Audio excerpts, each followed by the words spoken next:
Hi, my name's Thomas. My name's Will. And we'll be showing you how the piloted check valve works. So this is a piloted check valve. There's three components.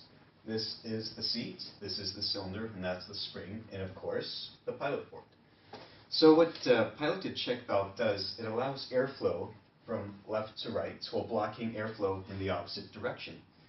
So, however, you can have airflow in the opposite direction, but the pilot port right here has to be pressurized, which will move the cylinder off of its seat, which will allow airflow freely. Okay, so here we have a lift system.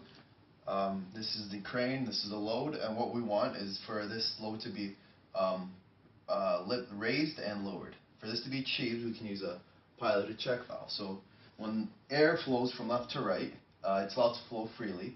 It lifts the load.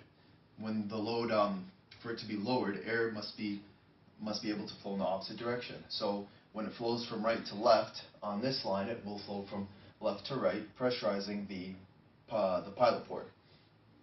This will then lift the cylinder head off of its seat, allowing the air in the bottom line to flow from right to left, then lowering the load. And that is the basic operation of a piloted check valve. Any questions? Yes, I have a question. Is the valve open or closed when the air is flowing freely to lift up the weight? So when the load is lifted, the valve is actually, it's in the closed position. However, since the way that it's constructed, it allows air to flow freely from left to right.